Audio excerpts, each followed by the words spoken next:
Okay so hello everybody, आप सबका स्वागत है हमारे यूट्यूब चैनल निम्बस लर्निंग। आज मेरे साथ है निशांत और जो आईओसीएल में सिलेक्टेड हैं। आज उनके साथ में हम बातचीत करेंगे, एक नॉर्मल टॉक रहेगा। और आज हम बात करेंगे कि कैसे पीएसयूज के लिए आप सबको प्रिपरेशन करनी चाहिए, क्या क्या मिस्टेक्स थी जो निशांत ने की और आपको नहीं करनी चाहिए, एंड इंटरव्यू का क्या एक इम्पोर्टेंस है फाइनल सिलेक्शन के अंदर, कैसे इंटरव्यू की प्रिपरेशन करते हैं। ये सारी चीजें हम डिस्कस करने वाले हैं। तो मैं फिर से स्वागत करता हूं आपके हमारे प्लेटफॉर्म में, and thank you so much Nishant, जो आपने अपना कीमती वक्त दिया। No problem sir. So Nishant, सबसे पहले मेरा जो सवाल है आपसे, आप अपने बारे में थोड़ा सा इंट्रोडक्शन दीजिए हमारे जो डी स्टूडेंट्स हैं। Definitely. So, my name is Nishant Sachan. I am from Kanpur, Uttar Pradesh, and I have done my BTech from IIT Roorkee in 2018 in civil engineering branch. After that, I completed my master's with a specialization in environmental engineering from IIT Kanpur. And IIT Kanpur से आपने अपना MTech किया है? yes, sir. Okay.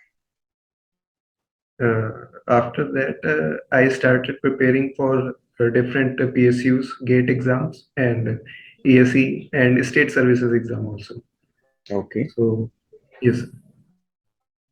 ठीक है। तो आपने 2020 में अपना मास्टर्स किया, उसके बाद में भी आप लगातार प्रिपरेशन कर रहे थे पीएसयूज के लिए, या आपने पहले ही कर चुके थे प्रिपरेशन आप?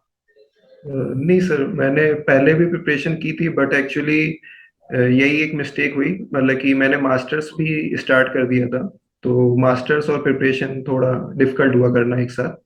इसके लिए इसीलिए मैंने उसके बाद में थोड़ा गैप लिया और फिर से प्रिपरेशन करी ओके, पीएसयूज और गेट के लिए। ओके। सो निशांत, मुझे बताइए कि इट टुक ऑलमोस्ट 4 इयर्स है ना after your graduation to crack the IOCL, है ना? यस। तो ये 4 साल की जर्नी क्या है आपकी, क्या क्या डिफिकल्टीज फेस की, क्या क्या बेसिकली चैलेंज फेस किए आपने? श्योर। फर्स्ट ऑफ ऑल, जैसे कि मैं 2018 में पास आउट हुआ। उसके बाद मतलब कि दो ऑप्शन थे मेरे पास कि या तो मैं प्रिपरेशन के लिए दिल्ली जाता, लेकिन फिर मैंने सोचा कि उसके उससे थोड़ा इकोनॉमिकल बर्डन आ सकता है पेरेंट्स के ऊपर, तो इसलिए मैंने मास्टर्स ज्वाइन कर लिया कानपुर में। राइट, ताकि एक उसी के साथ स्कॉलरशिप भी मिलती रहे, फाइनेंशियल सपोर्ट भी रहे आपका, आप डिपेंडेंट ना रहे बेसिकली। ओके।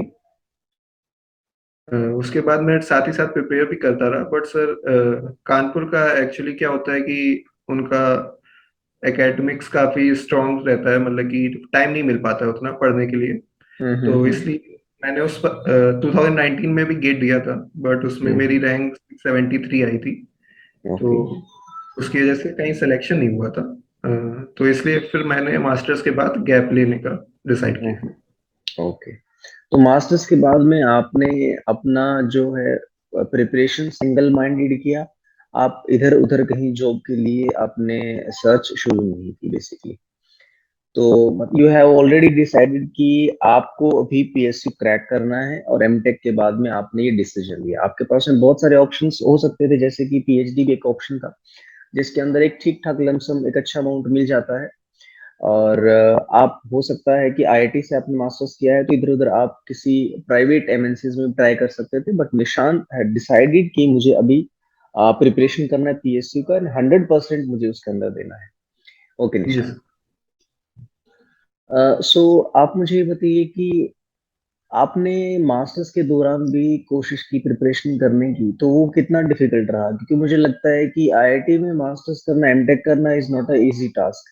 जो गाइड हैं वो आपको इतना इन्वॉल्व रखते हैं आपको रिसर्च के अंदर, कि आप टाइम ही नहीं निकाल पाएंगे कि आप अपना किसी दूसरे एग्जाम के लिए prepare yes sir. Actually sir, IITs में भी जैसे आईआईटी कानपुर हुआ, आईआईटी बॉम्बे हुआ, आईआईटी करें। दिल्ली हुआ, यहाँ पे हम लोगों को कम टाइम मिल पाता है। Some other IITs are there that we can definitely get time for the preparation, but in IITs में थोड़ा कम टाइम मिल पाता है। So वो डेफिनेटली डिफिकल्टी रही। और थोड़ा वहाँ का कल्चर भी ऐसा था कि एकेडमिक्स में थोड़ा ध्यान देना पड़ा। ओके, सो निशांत, इंटरव्यू, आप इंटरव्यू गाइडेंस प्रोग्राम के स्टूडेंट हैं और मैं पूछना चाहूंगा सबसे पहले कि इंटरव्यू कितना इम्पोर्टेंट है फाइनल सिलेक्शन के लिए, खासकर पीएसयूज का। सर पीएसयूज में जैसे मैं बात करूं एनपीसीआईएल, तो एनपीसीआईएल का क्या होता है कि सर उसमें 100% इंटरव्यू पे ही होता है। मतलब कि हम्म। आपका जो कॉल आएगी इंटरव्यू कॉल, वो तो आपके गेट स्कोर के अकॉर्डिंग आ जाती है 1:12 के डेफिनेटली। रेशियो में। But definitely. उसमें इंटरव्यू की पूरी इंपॉर्टेंस है, क्योंकि जो फाइनल बिल्कुल, सिलेक्शन जैसे है वो आपका। जो रिसर्च सेंटर है जैसे कि बार्क है, एनपीसीआईएल है, डीआरडीओ है, इनमें जो फाइनल सिलेक्शन है that is based on only interview, yes right? Okay. And different PSUs की बात करें तो। सर डिफरेंट पीएसयूज में भी जैसे टीएसडीसी का भी मैंने इंटरव्यू दिया था, हम्म। और अभी आईओसीएल का दिया। तो आईओसीएल में उतनी इंपॉर्टेंस तो मैं नहीं कहूंगा इंटरव्यू की, लेकिन सर डेफिनेटली 15% है। जैसे मेरा स्कोर गेट स्कोर 80.98 था, हम्म। बट इंटरव्यू के बाद 77 पॉइंट समथिंग हो गया। तो डेफिनेटली हम्म। मुझे इंटरव्यू में थोड़े कम मार्क्स मिले होंगे। तो बिल्कुल। इसमें भी सर इंटरव्यू की इम्पोर्टेंस बहुत रहती है। अगर हम्म। आईओसीएल में आप देखेंगे तो कॉल जाती है अराउंड 1500 रैंक तक। तो हम्म। डेफिनेटली जो 600 500 रैंक वाले स्टूडेंट्स हैं उनके पास भी डेफिनेटली चांस रहता है चांस टू रहता है, गेट। डेफिनेट। यस। अगर आपके रिटन एग्जामिनेशन में थोड़े बहुत कम मार्क्स हैं और उससे कॉल तो आ जाएगा आपको, बट डेफिनेटली फाइनल सिलेक्शन आपको तभी आप मिल सकता है जब आप इंटरव्यू में बेहतरीन परफॉर्म करेंगे। डेफिनेटली अदरवाइज थोड़ा मुश्किल है। और आई थिंक मुझे लगता है कि मैंने भी ऐसे बहुत सारे केसेस देखे हैं कि अपर रैंक वाले कभी कभार रह जाते हैं लोअर रैंक वालों से। क्योंकि देखो, जब रैंक आपकी 500, 400, 300 इस एक रेंज में जाती है तो मार्क्स का डिफरेंस बहुत कम होता है। अगर गेट के मार्क्स का डिफरेंस देखें तो डेफिनेटली रैंक का डिफरेंस दिख रहा है आपको 100 का, 150 का, but marks difference is you can say 1 mark, half mark, इतना डिफरेंस होता है। और yes. Final merit merit list जो लगेगी वो रैंक के बेसिस पे तो नहीं लगेगी, वो तो आपके रिटन एग्जामिनेशन कितना होगा और इंटरव्यू कितना होगा।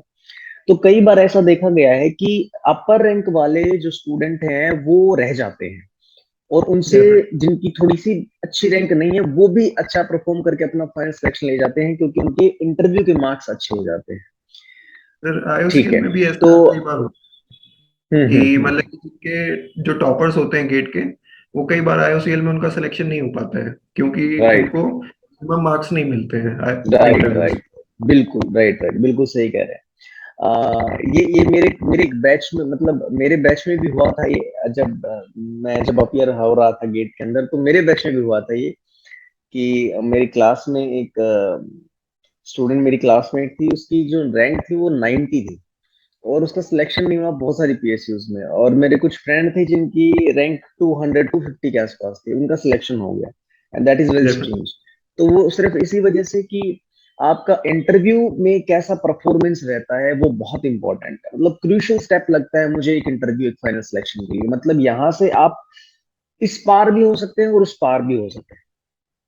निशांत, डेफिनेटली बहुत सारे स्टूडेंट्स के दिमाग में ना एक एक एक सवाल होता है कि इंटरव्यू की प्रिपरेशन कैसे करें। हमने न्यूमेरिकल निकाल लिए हैं, हमने फॉर्मूलाज याद कर लिए हैं, इंटरव्यू की प्रिपरेशन कैसे करें?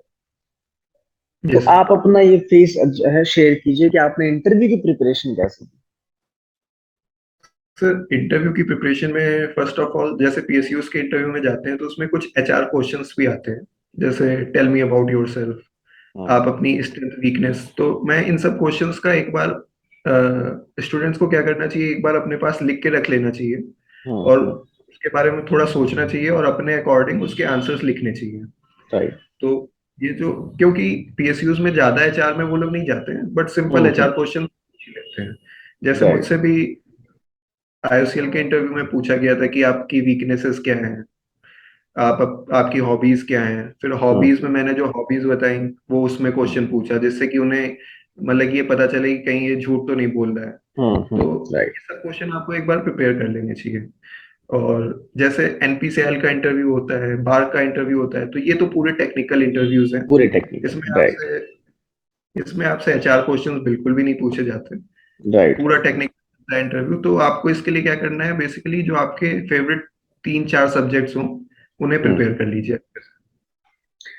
Right right. सो निशांत, अगर हम मॉक इंटरव्यूज की बात करें तो आज से अगर हम कुछ साल पहले की बात करें तो ऐसे कोई प्लेटफॉर्म अवेलेबल नहीं थे, और ऐसा कोई एक प्रोग्राम भी नहीं होता था कि इंटरव्यू का कोई प्रोग्राम है, आप मॉक इंटरव्यूज दे सकते हैं और आप अपनी वहां से एक्चुअली में आप इंटरव्यू में कैसा परफॉर्म करने वाले हैं वो अपने आप को जज कर सकें, और वहां पे मेंटोर हो, आपकी वीकनेस, आपके जो नेगेटिव पॉइंट्स हैं, आपका जो लैक है, ये आप किस फील्ड किस एरिया में लैक कर रहे हैं वो आपको समझा सकें और आप उस पर काम कर सको, रेक्टिफाई कर सको। बट अभी जो है, खासकर अगर मैं निम्बस लर्निंग की बात करूं तो देश के अंदर जितने भी टेक्निकल एग्जामिनेशन होते हैं निशान, उन सब स्टूडेंट्स को निम्बस लर्निंग जो है कैटर करता है, उन सब स्टूडेंट्स को ये अपनी गाइडेंस प्रोवाइड करता है। तो आप मुझे बताइए कि मॉक इंटरव्यू की क्या इंपॉर्टेंस है इंटरव्यू पर्पज से। Sir, first of all mock interviews मुझे इसलिए इम्पोर्टेंट लगते हैं कि आपकी एक जो हिचक होती है बोलने की इंटरव्यूज में, राइट अगर आप राइट पहली बार इंटरव्यूज देने जा रहे हैं तो काफी अजीब सा लगता है आपको। तो राइट।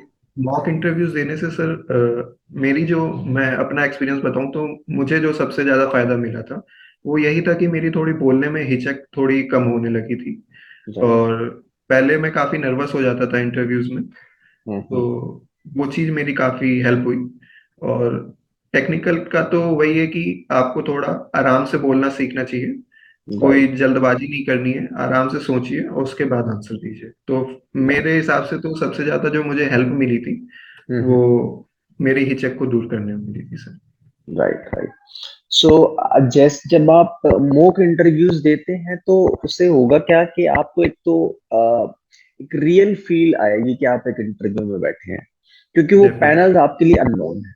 अगर नोन पैनल होगा तो अपने, बट अननोन पैनल बैठा है आपके सामने, तो डेफिनेटली आपको फील आएगा कि आप रियल इंटरव्यू दे रहे हैं। यस। तो आप वैसा ही परफॉर्म करने वाले हैं रियल इंटरव्यू के अंदर, ये तो फैक्ट है। जो शब्द आपके मॉक इंटरव्यूज में निकल रहे हैं वही शब्द फाइनल इंटरव्यू में निकलेंगे, ये फैक्ट है। क्योंकि डेफिनेटली। आप एकदम से चेंज नहीं कर पाओगे, आप वो that is the natural flow and that is the natural your knowledge जो आपने अभी तक गेन की है, दिस इज फैक्ट। तो यस। इसलिए mock interviews are very very important and ये जो प्लेटफॉर्म है, इनका मुझे लगता है स्टूडेंट्स को फायदा उठाना चाहिए डेफिनेटली कि, और इंटरव्यू के स्टेप को कभी भी ऐसा नहीं मानना चाहिए कि यार ये तो मैं क्रैक कर ही लूंगा, मैंने तो सारे कॉन्सेप्ट पढ़े ही है, मैं तो सवाल पूछेंगे तो जवाब दे दूंगा। But interview is not about your checking your knowledge, I think.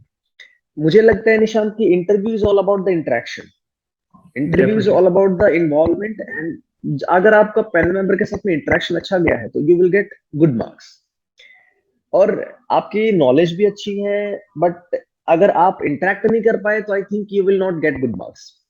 M I right Nishant, क्या मैं सही कह रहा हूँ?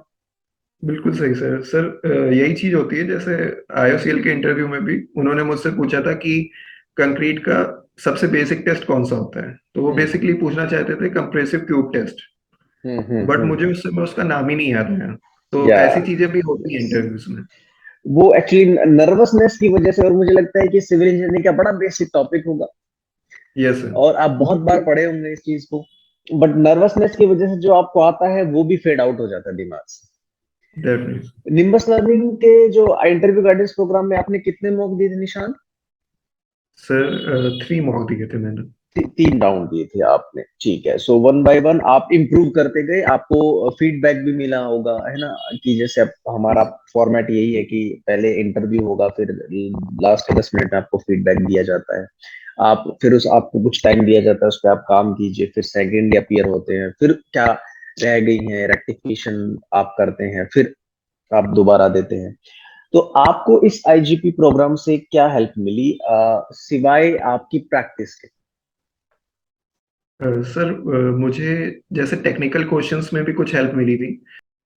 सोम में जो टेस्ट होते हैं उनके बारे में, हम्म। थोड़ा डिफरेंट टाइप के टेस्ट होते हैं, फ्लेक्सिबिलिटी, रिजिडिटी, इन सब के हम्म। बारे में, मतलब कि सोम मेरा उतना स्ट्रांग नहीं है। बट हम्म। ये सब चीजें मुझे बट यू पता विल चली गेट थी। The idea, you will get the idea yes sir. कि सो में किस प्रकार के क्वेश्चन पूछे जा सकते हैं, पूछे जा या सकते हैं, यस फिर सर। और भी, हाँ, और भी आपके जो भी टेक्निकल सब्जेक्ट्स है उसके अंदर कैसे पूछे जा सकते हैं question, you will get that idea. जी so definitely. You will get that idea कि किस प्रकार से क्वेश्चन पूछे जाते हैं, क्योंकि हो सकता है कि आपको एक एक लाइन ही नहीं पता हो कि आपको किस लाइन पे किस डायरेक्शन में फोर्स लगाना है। आप इंटरव्यू की प्रिपरेशन तो कर रहे हैं, बट आपको पता ही नहीं है कि राइट डायरेक्शन क्या है फोर्स लगाने की। और अगर आप सही दिशा में फोर्स नहीं लगाओगे तो मुझे लगता है कि ओवरऑल रिजल्ट भी आपका खराब ही रहने वाला है। ठीक है। सो निशांत, और कुछ आप हमसे शेयर करना चाहेंगे? आप कुछ कहना चाहेंगे स्टूडेंट से जो अभी प्रिपरेशन फेज में है, तो आप उनके जो भी आपने इतने सालों में सीखा है अपने फेज में, उसका एक निचोड़, एक रिजल्ट आप क्या स्टूडेंट्स के साथ में जो भी प्रिपरेशन फेज में उनके साथ में शेयर करना चाहेंगे? डेफिनेटली सर, बेसिकली मेरा जो एक्सपीरियंस है, मैंने फरवरी 2021 से अपनी प्रिपरेशन स्टार्ट करी थी। और मेरा जो एक्सपीरियंस है सर वो यही है कि मतलब कि बीच में काफ़ी सारे ऐसे एग्जाम्स होंगे जिसमें आपको सफलता नहीं मिलेगी। जैसे मैंने DFFCIL का एग्ज़ाम दिया, HPCL का एग्ज़ाम दिया, TSE भी दिया। तो इन सब में मेरा प्री में भी सिलेक्शन नहीं हुआ, मुझे इंटरव्यू की भी कॉल नहीं आई। बट आपको अपनी प्रिपरेशन को कंटिन्यू रखना है। ये थोड़ी जो बीच की असफलता है इन्हें छोड़ते जाइए, इनके बारे में ज़्यादा मत सोचिए, अपनी प्रिपरेशन को कंटिन्यू रखिए और फाइनल आपको रिजल्ट देखने को मिलेगा ही डेफिनेटली। ओके निशांत, सो मैं इस बात को कंक्लूड कर सकता हूँ कि असफलता को आप असफलता मत मानिए। मुझे लगता है कि असफलताएं जो हैं वो स्टार्टिंग सीढ़ियां हैं सफलता के लिए, जो आपको डेफिनेटली। निरंतर चढ़ते हुए जाना है और उनसे सीखते हुए जाना है। ओके, तो thank you so much Nishant, आपने अपना जो टाइम दिया। एंड स्टूडेंट, आई थिंक कि जितने भी स्टूडेंट्स हैं यहाँ पे काफी उनको फायदा मिलेगा इस बात से। एंड जो भी आपने प्रिपरेशन फेज में जो भी सीखा है, डेफिनेटली ये जो है जो आने वाले जो स्टूडेंट्स हैं जो प्रिपरेशन फेज के अंदर, उनको डेफिनेटली काम आने वाला है। So thank you so much Nishant, and best wishes from our side. आपका जो फ्यूचर है वो बहुत ही ब्राइट रहे, आप ISL में अच्छा करें, नाम कमाएं, और हमारा भी नाम ऊंचा करें और आप अपना भी नाम ऊंचा करें। Thank you so much. Thank you sir, thank you. If you really like the video, please hit the like button, share the video, subscribe to our YouTube channel and press the bell icon for the latest updates. Thank you.